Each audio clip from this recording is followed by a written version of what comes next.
What's up, friends? Matthew K. Heafy here with another Fishman Presents Jesse Zuretti. Let's check it out. Still love it anyway.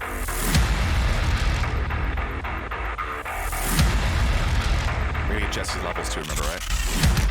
Fantastic to meet you, my friend. Thank you so much for Yeah, taking the time likewise. today. I really appreciate it. Oh, yeah, it's my pleasure. Absolutely. Yeah, so I was telling everybody a little bit about you by showing the song, but can you give us the brief introduction, what you do? I just saw you're in Doth now. I was unaware of that. Yeah, so Yeah, give us the yeah. full, right now, Yeah. the rundown of what you've been up to. Yeah, so, I've been working with Marvel since 2018, doing, composing. So, Wow. that came from just touring with my band, Binary Code back in the day. We toured with, Leprous in 2016 and had a really cool opportunity to, do some work with Marvel, and it turned into a career type of thing, and Dang. yeah, I've been working with like Jens Bogren, done some stuff with him for Amorphous. Been working with bands. Just worked on new intervals, some stuff with Monuments. Just doing like synths and orchestra type of stuff, and then video game industry stuff too. Working on some NDA stuff, but yeah, Yeah. like cool stuff going on. That's amazing. So And with the yeah, Marvel stuff you've been doing, what have you been doing with those? Like which films have you worked on? What like instruments no or films. okay. Yeah, so it was an animated series. There's two seasons of an animated series called Today Marvel History. They were kind of like a direct thing. It was before they did the Disney Plus thing, and then just a ton of pretty much anything that's online was pretty Man, much my work. that Yeah, is so amazing. That is the dream. Like right when you said that, everyone's like, "Wait, what?" That's the freaking dream. That's so awesome, man. Congrats. That's yeah. really Thank you, cool. dude. I I love mean, to hear that. dude, likewise too, dude. I mean, Thank you. I've been doing since I've been playing in metal since 2002. I remember grabbing Ember to Inferno. Anything on Life Force that came out, Oh I damn. remember buying it at one point. So Man, thank you yeah, so much. I I've seen appreciate this that. grow on your side too. So Thanks, man. Thank you. Well, yeah, look, I've got so many questions for you today because like sure. soundtrack is always something I've been wanting to get into. Oh, And of like it's course. something that like I'm pretty new at. I've done 2 games now, but like Oh, I that's just awesome. got this giant 88 key control keyboard for the native Oh stuff. yeah. I got the native suite, so I'm definitely gonna geek out on you. So Oh yeah. apologies for punishing you a bit. No, dude, But hit yeah, it. continue. So sorry, you were saying that the Marvel thing definitely I had to find out about that. But you said Yeah, Doth now. So are you playing yeah, with Doth? yeah. So Al, and I have been friends for a while. Same with Sukov. No, I know those guys Oh too. damn. Okay. Uh, yeah. Um, yeah. So AL just started showing me some stuff, and I was like, "This is really cool, dude. Like, you want me to do some orchestrating on it, some synths?" And he was like, "Yeah." So I started doing it just maybe like December of 2021, and he's recorded me on guitar before, so he was like, "Do you want to play guitar too?" And I was like, "Okay, yeah, I'll do some guitar stuff." I obviously can't do any touring or anything because it's a little crazy to leave the house for anything other than Yeah. like meetings and networking and stuff, but. I'm glad to be a part of the writing process. Is a lot of fun. It helps me to be involved with guitar for the arranging side of things because a lot of times as guitar players we don't think of how's this going to work with brass, how's this going to work with strings, etc. So it's very helpful. But yeah, it's really fun to be a part of. I'm enjoying it quite That's a very bit. cool. Congrats, man. That's awesome. Yeah, Yeah, I know those thank you. guys from way back, and that's really cool. You know, Oh yeah, Sukov. I've known Jason since I was like, geez, 13 or 14. dude, trust me. How do you say it? Cafarnum? Yep. Yeah, dude. I used to jam that so much. I was like such a tech death willow tip nerd Oh as a kid. man, So that's yeah. awesome. I wish I could take Yeah. credit for the playing. That's all Jason and Daniel. Oh, Just and Danny is insane too. he He's is. one of my favorite guitar players on the Yes, planet. one of my all-time heroes. Like actually, he's Warp Zone is one of the biggest influences actually on like Oh our yeah. style change from around like Ember to Ascendancy. I just took his chords and made it simpler though. Oh yeah. Yeah. His like Alan Holdsworth weird Yes. crazy stuff. Yeah. Yes. He's one of my heroes too. I got a chance to talk to him a couple years ago. I did like a podcast with him and he's insane. He's such a great musician and He's great educator. frighteningly great. I've never heard anyone who could do any Marty Friedman solo and any Alan Holdsworth solo. Like those Seriously. two styles just don't go together, and he nails it. And sing and play guitar at the Yeah, same time, like he's a later on that monster. day. I remember Jason. One of the best pieces of advice he ever gave me that I wish I fully did. He said, "If you could learn Warp Zone cover to cover, you'll be an incredible guitar player." Oh I yeah. tried. Like I was able to at a point play the Warp Zone solo, but then as you get to the other songs, like this isn't even possible. I mean, maybe I'm sure guys can do it I, now, but I can't. I can't oh do it. well yeah. I can't Now do it. everybody can do everything. It's crazy Yes. the days that we live in now. Everybody's got access to every educational asset you could possibly Yep. need is there available for you. There's some guy in some random country who could play Martyr front to back, Yep.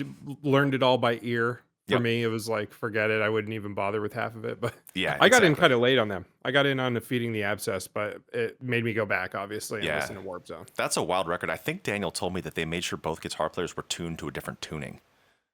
So That both guys makes are tuned to something sense, else. actually. Yeah, Yeah, which that is because I saw him ridiculous. play it live. I saw like a live DVD performance of it, which sounded as good as the record. Yeah. Which was nuts. But Freaks yeah, of nature. I think maybe like one of them was in like drop D, and then one was in another kind of weird tuning. That's just absolutely insane. Yeah, crazy. Yeah, dude, I could always tell like early on from the Ember to Inferno and then the Capharnaum stuff. I was like, there's a lot going on here, and I could kind of hear the influences too. I could definitely hear I was wondering, have you ever heard of a band called Shadow from Japan? Shadow. It sounds familiar, but I haven't heard them. Oh, dude, I'm gonna have to send you a link. Please do. It's because I know you're an In Flames guy. Mhm. Um, it's very much like In Flames and Soilwork, but from Japan and like late 90s, early Oh, 2000s. damn. Really cool, heavy stuff. I just listened to it yesterday because I was like, what was that band called that I used to like? And I had a friend, Charlie, give me like a random blank CD at one point, and it turned out it wasn't blank. It had music on it, and I Oh, listened to man. it, put it on my computer, opened it in Winamp, and was like, Shadow. What's Shadow? And I listened to it. It was amazing. It blew my mind. So I'll Damn, have to that's send so it to cool. you. Yeah, please do. I got to check that out. Yeah. You just made me think of. So when I first ever heard melodic death metals, because I had Napster, and some random user yeah. was like, "Hey, check this out," and he sent me Jotun by In Flames, but he also sent me. I think the band was it called Immortal? My Hatred or something. It was like the band was called Immortal. Not excuse me, Oh, not, yeah. not Immortal. Not the Immortal black metal band. I'm trying to think. There's a song called My Hatred, but it was this melodic death metal band, and I cannot remember who the hell it was. I think Immortal was like in the name of the record or something. I gotta remember it. You made me think I of wonder that. who it was. But it was that early Gothenburg sound, and they were Oh, from yeah. Gothenburg. I just can't remember who the heck it was. I Wasn't gotta find it. Hypocrisy, was it? No. It was some like more obscure one. Okay. I gotta find that. But yeah. Anywho, I digress. That was a Yeah. great time for music. That's so cool. Still and is, that's but that was a really. great time. I love that you said like with the earlier stuff you could hear because I remember when we first came out, I think a lot of people went off the looks. They saw like the swoopy scene cut, the eyeliner, like, oh, these guys are a metalcore band. I was like, do Right. they not hear the death and the martyr influence in Oh, for here, sure. like the sound of perseverance and all that stuff? Because like, we always want to do kind of the opposites, and I was tech death kid. We always wore Right. like XL Cryptopsy long sleeve shirts to school, and then one day I was like, you know what? I think I like metalcore now, so I cut my hair. But we're still essentially doing the same as stuff with breakdowns. And then I remember like just a lot of press just didn't get that. Like they didn't hear that individual thought patterns, human, atheist, cynic thing going on. But it's yeah. always fun to talk to people from that realm, especially like yourself, Sukov, Eyal, Daniel. Like that was like where all of what we're hearing today comes from, like all the tech deathcore bands, like it comes from there. It They comes don't from realize Atheist where it Cynic, comes from. yeah, and it's really, really important records. That Atheist record is nuts. That Cynic record is nuts. Oh yeah. Well, I do like it's one thing I think develops really great artists is that kind of like self-obsessed musicologist who just I can't get enough music. I want to know the roots. Who inspired Atheist? Who inspired Death? Who inspired all these things? And just like going back and learning everything and finding out who your heroes were inspired by. I think that lineage and also the diversity of different things that you like. Like if you like black metal, but you also like progressive metal, you like Metallica, but you also like doom metal. I think it builds a lot of character and identity, and I think that's kind of where that comes from. Which is a lot of people don't understand that because they're so focused on one artist at a time and like one genre at a time, and it's good to listen to a lot of things. That's Be very into as much as possible. Yeah, important for everyone that hears that. Yeah, that you need to dig in yeah, because when I was 16 or so and I met Sukov, or 15 when I first met him, but it really noticing what he was doing, he became one of my heroes. It was like, this is the best guitar player, amazing. songwriter, singer that I know in my life. What are you into? Martyr. Daniel, what are you into? Cynic, Atheist, Old Death, and then it just goes back from there. Right. Very, very exciting stuff. Yeah. I love that. That's why I love talking to fellow like metal geeks. Like we care about the genealogy. We always want to track backwards and see what it's Yeah. all about. But we should get into some music. You said you want to play a track for everybody, a new Yeah, track? yeah, That'd be yeah. I amazing. have a track that's not out yet, and if we need to test levels or something, I'm not exactly sure how we're. This is the first time I've ever played live on something like this Awesome. before, so I don't know if the Yeah, let's guitar is test- going to be too loud. Let's test levels for just like 5-10 seconds, and then we'll start back over. Okay, cool. So first, I can do I have Cubase up. Let's see how it goes. Level sounds really good for me. Okay, then guitar. Yep. This is going to be Cool. good. All right, we're ready. All right. Cool. Sounds good. This is a weird one, by the way. It's a lot of weird bendy stuff. So Good. let's see if I can get through it. Good. A lot of sound design too. Hell yes.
It's such a weird song to Man. play on this thing. I don't know why. I was So like, you know cool. what? Let's try something weird. No, everyone's freaking out, man. That's freaking awesome. I love it. Oh man, that means a lot. Very, very cool. Let's start with gear. What are you playing right now? So I see you got Kiesel going. Yes, this is a Kiesel Aries 8. Kiesel Awesome. Aries 8 stock. It's a loaner for now. I'm gonna Yeah. get some stuff built. I got a Kiesel 7-string Daedalus as well. It's like a Strat. I just have some loaners right now while I'm getting some stuff figured out in terms of building stuff. And yeah, this thing's killer. It's got Evertune on it, which is amazing. I actually, what I wanted to talk to you about is like, I want to know how you use, I've had the triple play now for a while. You know, I had one a while ago, got another one, and it's been like making my life with transcribing what I do on guitar because of all the weird bends, like a Yep. million times easier. I was wondering kind of like how you used it. Yeah, it's amazing. So the first time I started using it, I was asked by this awesome YouTuber friend of mine named Jonathan Young. He's got a great channel, great writer, producer like yourself, kind of dude that does everything. Cool. And he hit me up about Magic the Gathering soundtrack. I was like, wait, there's a Magic the Gathering soundtrack? He's like, yeah, and it's a thing called Kamigawa. They're bringing it back, this like cyberpunk Japanese thing. So I was like, yes, I would love to be involved. That's perfect. And when we were doing the music together, yeah, I was like, I think I know a guy. I'm right. So we started messing with it. I was like, I wish I could do koto, shamisen sounds, Japanese sounds. Like, this needs this. I was like, I can't find these instruments in Orlando. This isn't going to be possible. And when I was talking to Fishman, because I've been using Fishman for a long time, I was talking to Nate and Ken. They're like, you should check out Triple Play. And they sent it over to me, and I was like, this looks really intense. I'm so bad at setting things up. Lo and behold, it was incredibly easy to put on. Like, it was super, super easy. It took like, I think 5-10 minutes, maybe less. Once I calibrated it, which I was also afraid of, which only took about 2 minutes to calibrated it. And then anything that can be triggered by software, MIDI, anything that would have been run by a keyboard, you can run from your guitar, as you've seen. Just being able to play, like improvisationally play, like have something. So I'd have like the track looping. I'd have that section where I knew I wanted to have a koto or a shamisen going here. I put on the shamisen or koto thing. I found like a nice sample library. I forget which one it was, and started playing along to it. Then from there you can quantize it or not, as you've done as well with all of that stuff. But I think freely being able to just play around, like you, for the first time you ever probably picked up an 8 or a 7-string. All of a sudden you're doing things differently. You're playing things differently. You're no longer thinking about, all right, there's an extra string here, but instead you're just painting with these new colors you have. I felt it's the exact same thing with the triple play. It's almost like adding on extra strings, or it's like adding on an instrument that you're able to play that you know how to play. I was in Turkey once, and what it reminded me of, while being the opposite of it, we were in Istanbul, and I went to a music shop, and they had a bouzouki there. I was like, well, I don't know if I can play this. But what's great is it plays just like a guitar. So I had my pick, and I was able to play the bouzouki. That's what it reminded me of, but like the futuristic version. So Oh yeah. Like having all these futuristic tones. And then what's really sick, my favorite thing to do with the triple play is use that X for serum.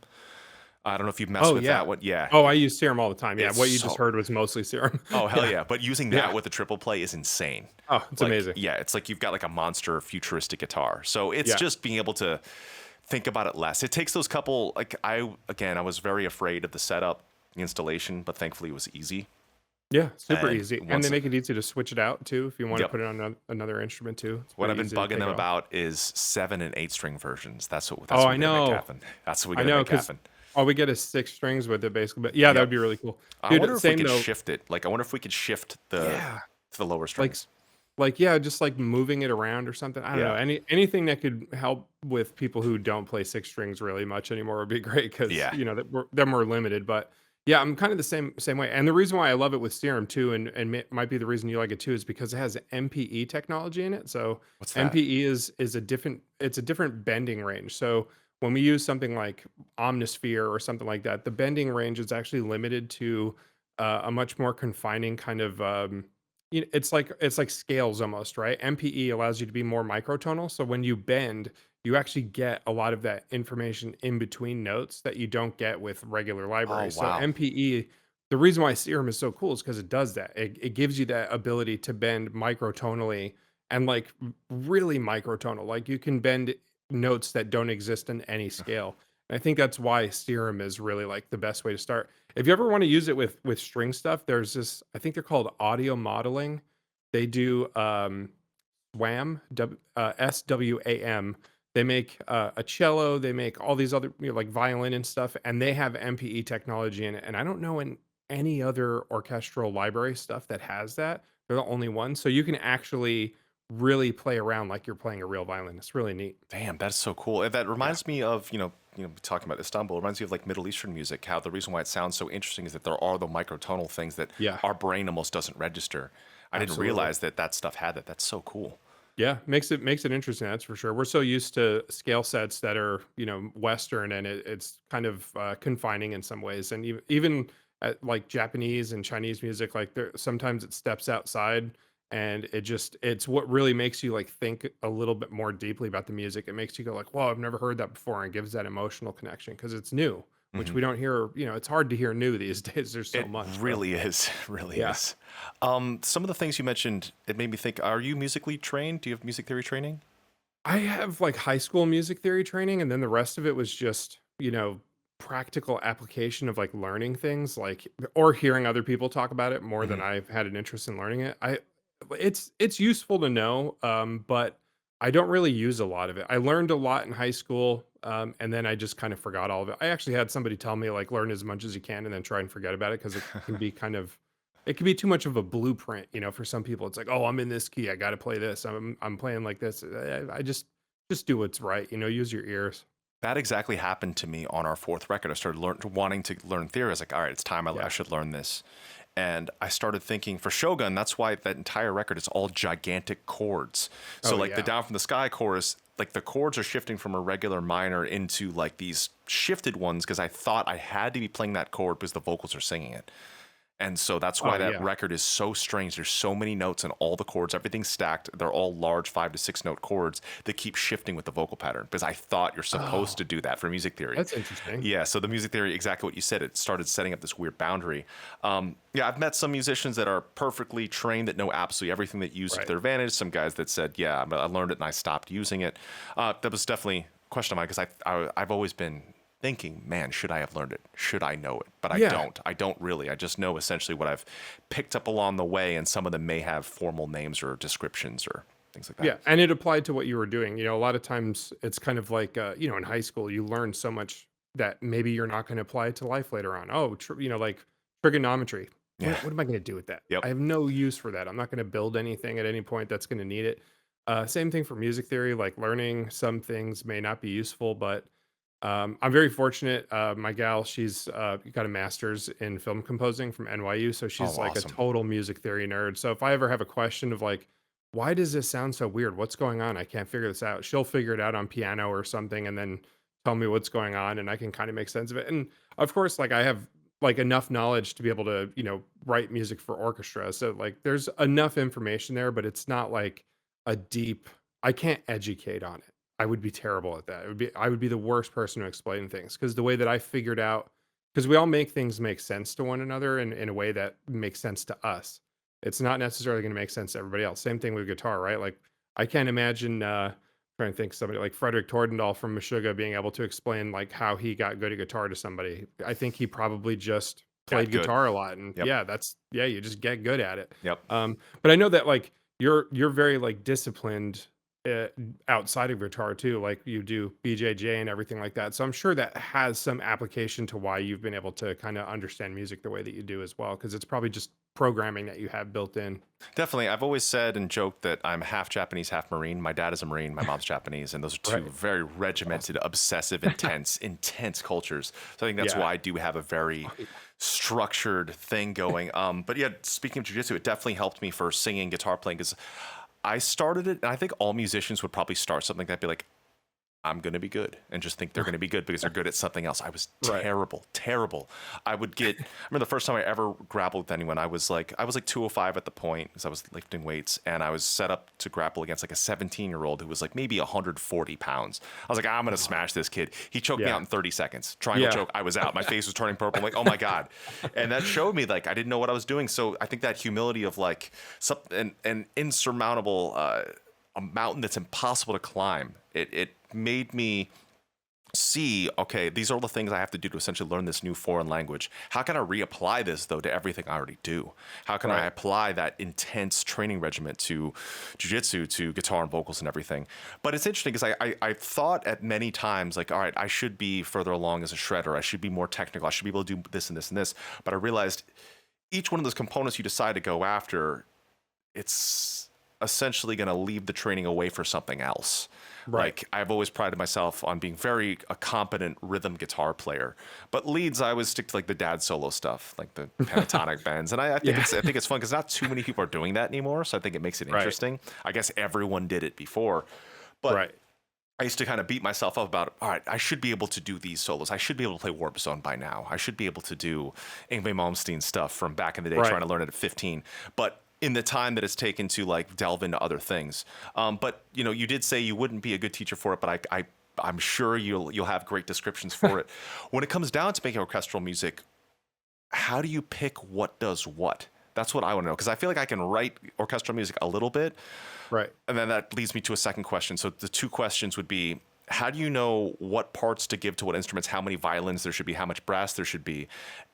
In addition, when it is classical music, I noticed that themes don't repeat so much. Is that a thing? Like, is classical music just essentially one big streaming thought consciousness that doesn't necessarily have motifs repeating like choruses? So those are Yeah, my two it can questions. be. Yeah, so it's really good to get familiar with how an orchestra works. Like a symphony can be about 100 players, right? And then it's good to just at least be able to identify how many violin, viola, is there a lead player? Is there the master chair?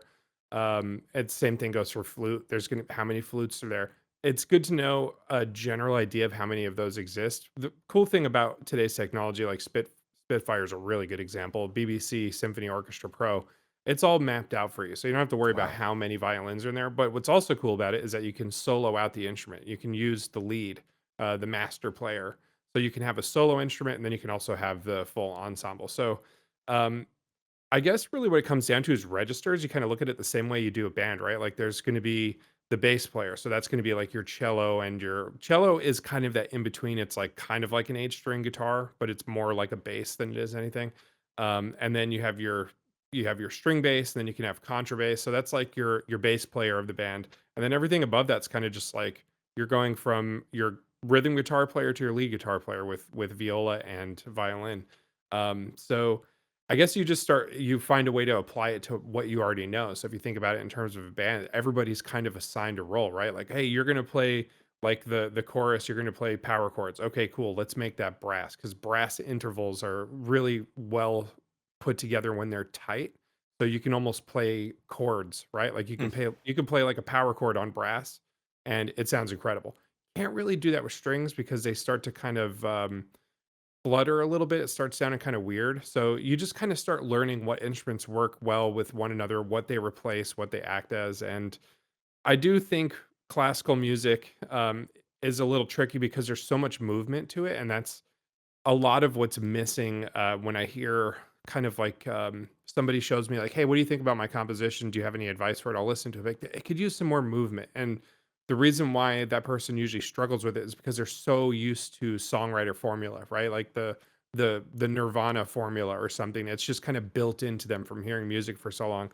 And classical music is very much about movement. It's about going from one place and constantly working up to another point and then coming to a close. And it's honestly really hard because it does require a pretty good understanding, at least internally, of voice leading.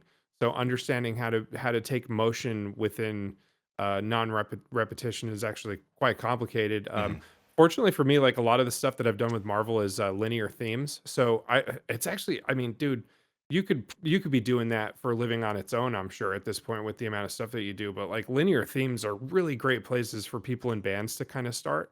I have a couple of friends that work at Riot, and they do like the League of Legends champions themes, and it's basically like writing amazing composer versions of songs, and they have great musicians come and do guest stuff with them. Like they had Rel's theme. I can't remember her name. I think it was Echo, but Anoop Sastry played drums on it, and it was more like a metal song, but it had the same movement as like a composer creating movement, Wow. and it was very thematic. But that, like, if you think about it, like Trivium's kind of thematic, right? Like every song kind of represents either like a character or an instance in life, or like an emotion or something that's happened, and that's a linear theme in a lot of ways, right? Like it goes in tandem with another thing that's happened, and you can write classical music just like that too. You can create linear themes, and it's actually quite a lot of fun. Honestly, I think I'd prefer that to writing like a 20-minute piece of music. Like I don't think I have the knowledge to do something like that. I can get to like 9 minutes if I'm lucky. And that's like you've never questioned yourself more in your life when you start writing stuff that long with zero repetition. It gets really Yeah, kind of that's nuts difficult. because I've tried to do some of the symphonic stuff, and I'll find myself doing exactly as you said, the verse chorus Yeah, like structure, and then it feels almost amateur with classical music, which is so strange. right. But with pop music, rock music, metal music, it makes it amazing. It gives it the Yes. anchor. That's super interesting. Yeah, Have you because been I've doing that with Trivium? Like adding symphonic we stuff? had Ishan from Emperor actually do all the Oh, symphonics from the last record one of my because heroes yeah too. he's the man. So he did our intro for our seventh record, and then we had him do all the orchestral stuff on the last one. He also did all the Japanese orchestral stuff for my black metal record. But That's that's awesome. I'm starting to do this now because I've done two games. One's all Brazilian, like Brazilian music. So when Oh, I was cool. asked, they're like, "Oh, can you score a game?" Yes, I'd love to. Can you do Brazilian music? Yes. So I had to learn how to do like bossa nova I and love that samba, that you and just say yes. yeah. So I had to like kind of fake it, and I can say that now that it's done, now that they're happy. But it was quite difficult. But thankfully, like I started chiseling that out. When you write scoring stuff, do you write it on piano? Do you do it in piano roll? Like, so I've done piano roll so much because I'm not a piano player. Yeah. Like, how do you I'm not typically? either. Okay. I might start like coming up with the general ideas on a piano barely. I am a point and click guy. I've Okay. no shame in that because it works. Honestly, like why not just open the piano roll and start moving stuff around until it sounds right to you? I mean, you and I, much like other people, probably hear something in our head that we want. We just Yep. have to find the notes. And a piano is not necessarily immediately intuitive, even though it's just a bunch of the same notes repeated a bunch of different times in different octaves. It's a little different than guitar, right? Um, so I don't have any shame in just point and clicking a lot of stuff, and I think a lot of people do as well. I think that they think maybe that it makes them less legit. That they, if I played on piano, then it makes me legit. I'm not gonna lie to anybody because what if somebody's like, "Hey, do you play piano? You're a composer," and it's like, "Why don't here we have a beautiful grand piano." Forget it. I'm not going near it. I won't know Yeah. what to do with it. Yeah. No, that's Yeah, great to hear because I've always felt so comfortable with piano roll, like writing drums. It's just so easy on there. absolutely. And even like because I don't know the notes, but I know grid intervals. I know what should Yeah, sound good. right. Yeah, because I just bought, like I said, I bought that controller and keyboard because I saw a video of it, and they were able to like flip through all the sound samples of like Contact Native Instruments, and I was like, oh, this looks very Oh convenient for yeah. workflow. But the problem is I don't know how to play piano. Is it the complete control you got, like That the one, native yeah, one? Yeah, yeah. I have that too. I love that thing Oh, you because it do? does integrate with your contact player. You can Oh, see damn. the full. Yeah, it's great, but honestly, like as much as that's a great feature, I still barely use it Yeah. because it's just so much easier to just use a mouse, in my opinion. I mean, Yeah. maybe I'm just used to it, and I'm sure you are too, but it's more intuitive to me as a guitar player trying to track guitar riffs, to Yeah. just point and click, move things around in the DAW in the box. And I'm also like a huge advocate for trying to kind of make composing seem less intimidating, because I think a lot of people are really intimidated by it. Like a lot of people who are interested in doing that, which is growing constantly. I feel like they might be intimidated by the idea of like, how I need to have an expensive this thing. I got to have this. I have to know this type of theory. I have to have this DAW and these VST plugins. And no, you don't. Not really. I mean, you could do a lot. There's a lot can be done with very little information, even, and it's really just about experimenting. I just think it's more important to just listen to a lot of music. Mhm. I think that's something that's probably not hard for you, especially, but a lot of people just need to be comfortable listening to a lot of stuff. Like if you want to work in video games, I think the video game community largely loves when people are fans of the what they're working on, right? Yep. Because indie games and bigger games are made by so many people, and you want to be able to have a conversation with them. So just be into what you're into, and that's just as important as, can you play an 88 key piano? Can you use all these things? Do you know all these terminologies? It's like, nah, just know music really well and be good at expressing that. And also like what you said before, just say yes to stuff.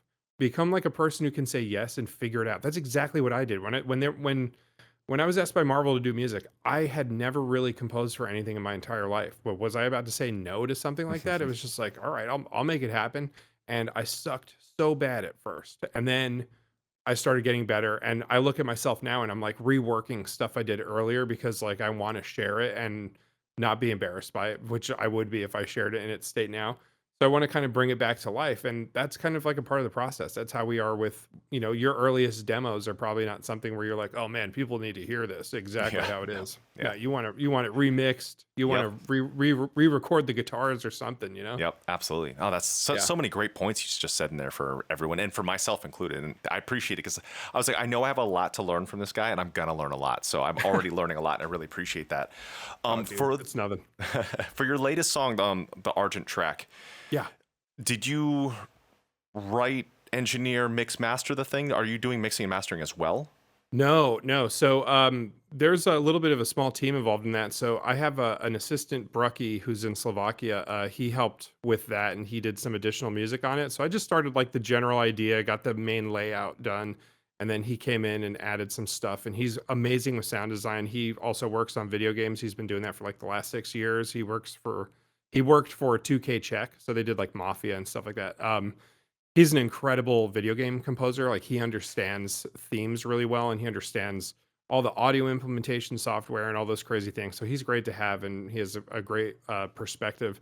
And then my friend Jeff plays guitar, which if you're not familiar with him, I think you would love his channel. He does like kind of like the Doom Eternal style, but he does like covers of video game music. So he'll do like the Mario Brothers theme in the style of Doom Eternal. It's That really fun. sounds And then amazing. yeah, and then he'll do like a whole video on like, how did I come up with these sounds? Here's how I did it. Here's this Wow. thing. Here's that thing. And he actually worked on Atomic Heart recently, which is like the most recent thing that he did. And he did like covers of like Russian music that's like really Wow. popular over there apparently. Damn, that Um, sounds really cool. yeah, he did like a small, like a small section of the song too. Just kind of added his flair with some of the stuff that was already existing, and did some really cool stuff. And then my business partner is George Lever. He's the producer and engineer behind Sleep Token and Loathe Oh, Monuments. great. That's awesome. Yeah. Yeah, he's one of my closest friends, and And his we're stuff's we're amazing. yeah, and he mixed this. He mixes all my stuff now at this point. Like anything I do, he mixes it, and he's absolutely incredible. Oh, that's So awesome. Yeah, I was gonna say the yeah. mix is fantastic. I was like, man, can he mix and do all this stuff too? Because I've been trying to Oh, teach I myself wish. mixing, and mixing is Oh yeah. tough, man. I've been trying to like. Luckily, one of my viewers has actually been teaching me how to mix purely Oh, just that's while I'm awesome. streaming. He's like, do this, this, this, and this, and it's been really chiseling my mixes. But Yeah. I'm worried I forgot it all. Well, that's the thing is we have to like respect their art form as much as they respect what we do, right? Like you write a song that can be catchy, you understand how it should come together, how it should sound, you know how you should sound, how you should play, and then they take that and make it better.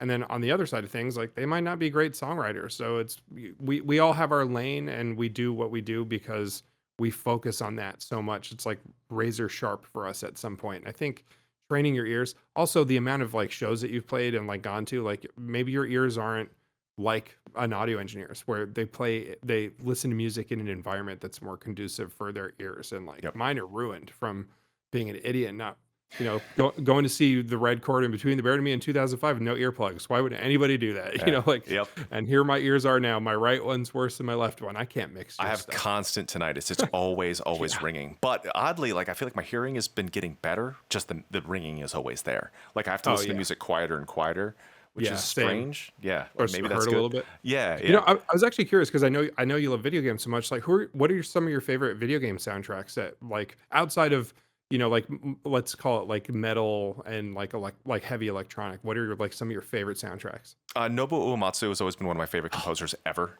of course, And right it's there. Yep. yeah. So it's funny on this actually.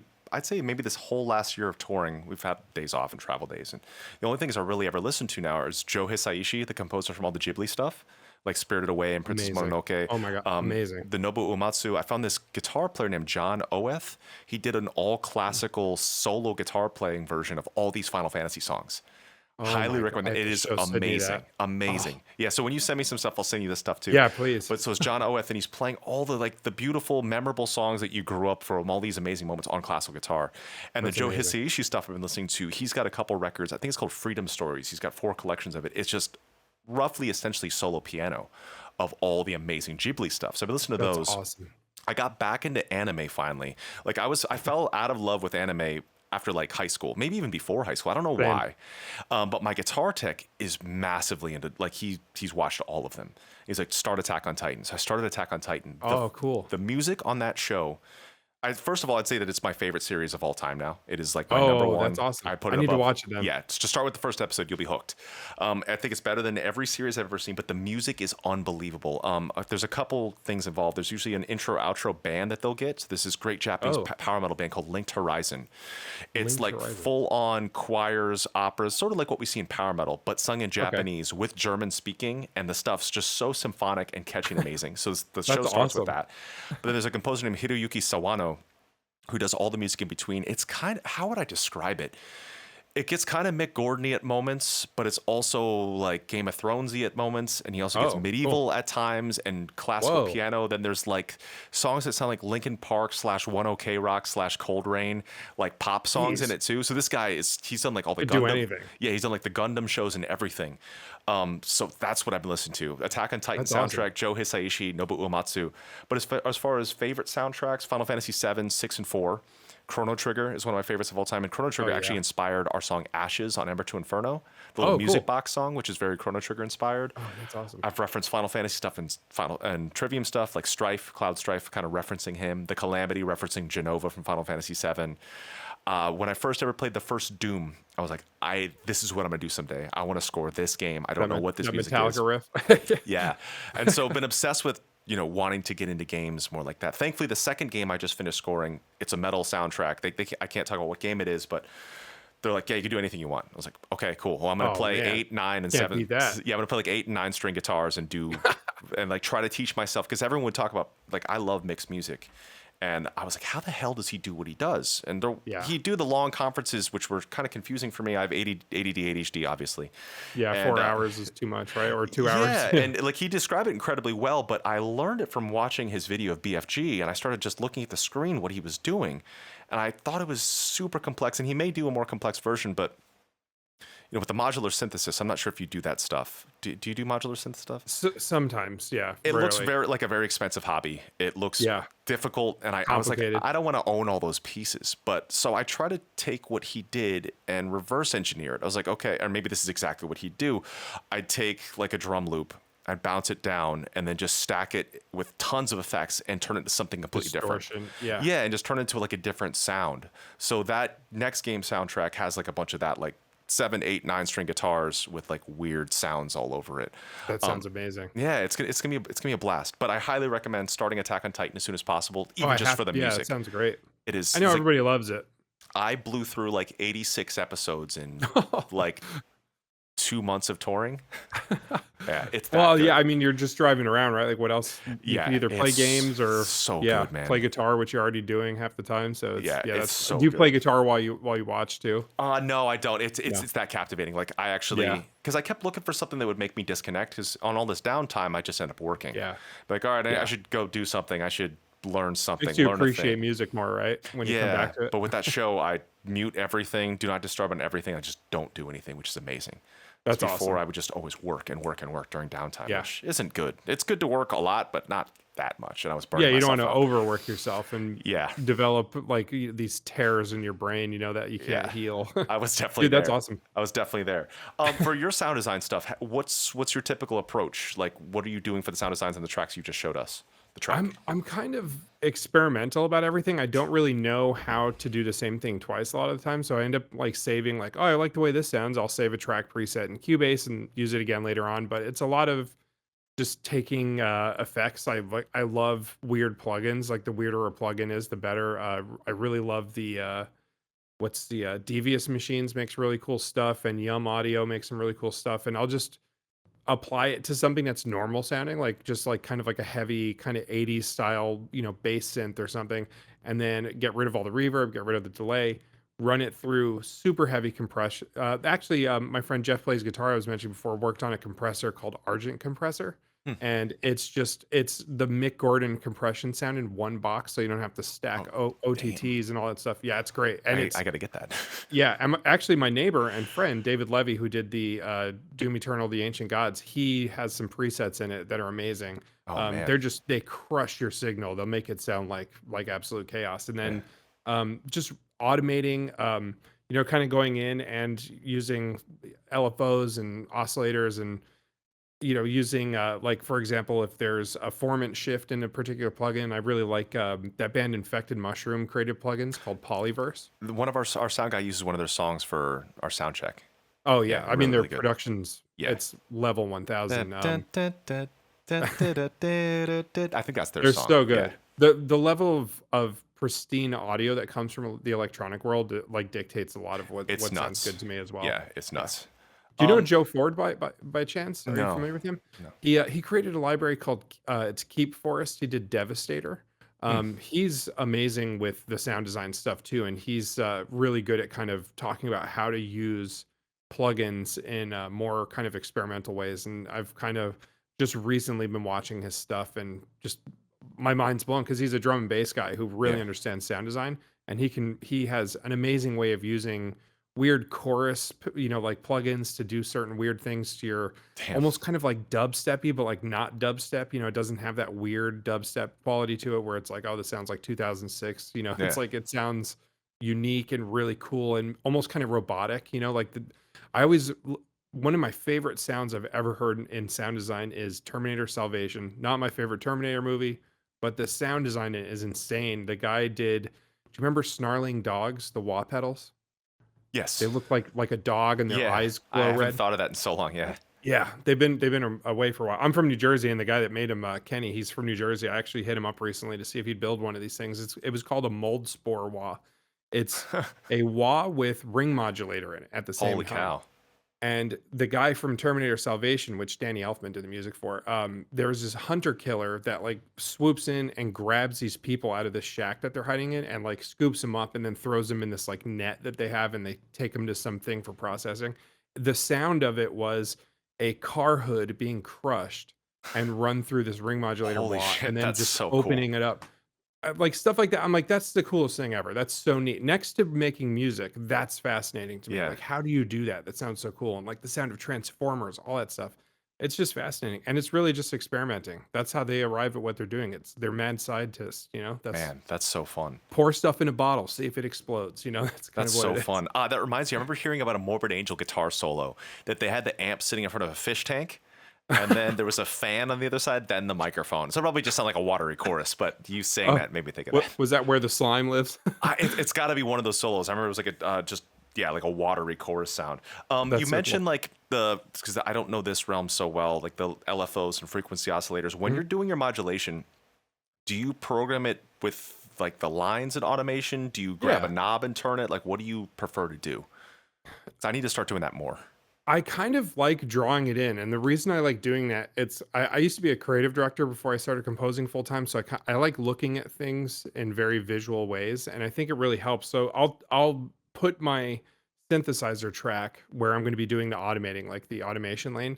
I'll put that near, say, like maybe like a kick drum sample, right? So I can see where the kick drum's hitting, and I'll automate a lot of the kind of curves and the rising and the filters against what I'm seeing rhythmically, so it actually makes some sense, and it's not just kind of turning a knob and it's like, oh, this cut off a little earlier than the next beat. I want it to happen pretty much in time with stuff. So I am very much, again, point and click. I don't want to act too nerdy about it because, again, like I don't want people to feel like the only way that you can do this is by turning all of the knobs on your complete control on and using that. No, I just draw it, That's great. what No, make it easy. that gives me so much more confidence. Even like I said with the modular synthesis, like I need to own $10,000 of rack things just to Right. have like machines. Like, and if that's what you're doing already, cool. But if you're a guitar Cool. player first, that's very difficult.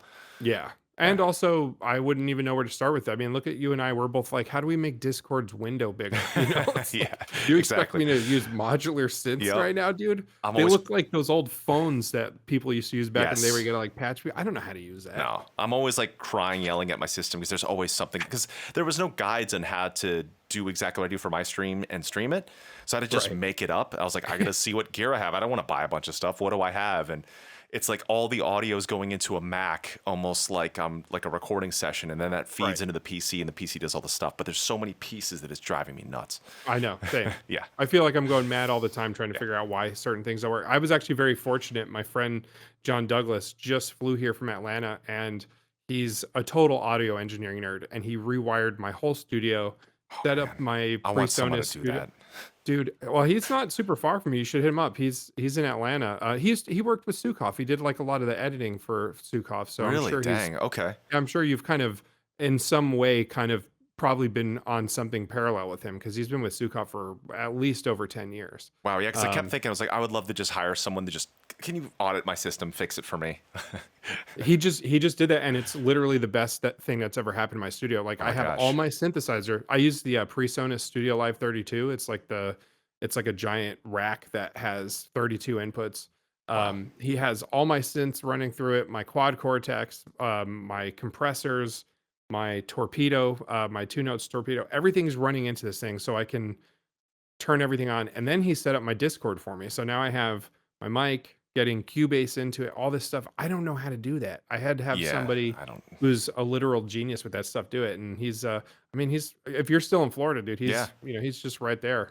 Okay, awesome. Yeah, I would love to get his contact Yeah. because we're finally we've got twins and our house is a 1952 house, so we're basically like all the rooms are getting smaller and smaller and Yeah. smaller, and we're finally building like an exterior double office. So my wife's a creative director, so we're building Oh, a cool. double office for us, and I'd be like, I can start anew, so it'd be good to have someone help me with that. That'd be great. Oh man, that's a great dynamic. But musician and creative director, Yeah, that's why when you you said must you're have the both, I best was taste in art. Yeah.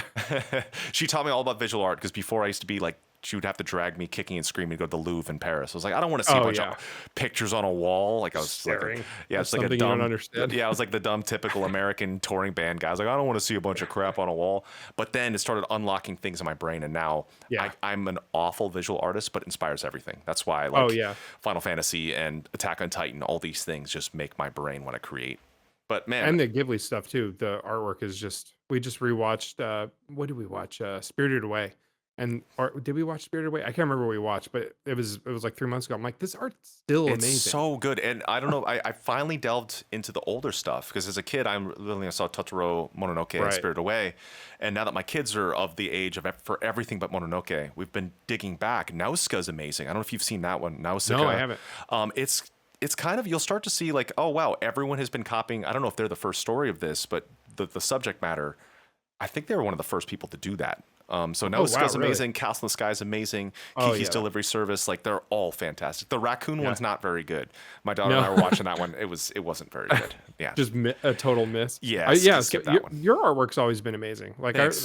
did you have like Paul Romano do art once? We had Paul Romano he did the good. Crusade, Ascendancy. Our new piece is actually this giant 6 foot by 6 foot hand painted thing that took our artist like I think 4 months to make. His name's Wow. Matthew Noisette.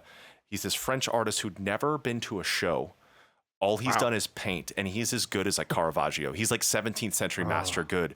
We that's befriended amazing. him. He made it for us. They shipped it in this box. It lives at our hangar now. It's one of That's one. amazing. It looks like it should be at the Louvre. It's amazing. Uh, Yeah. that's a Eliron Cantor for me. Oh yeah, You know, he's you know? amazing. Yes, he's Yeah. amazing.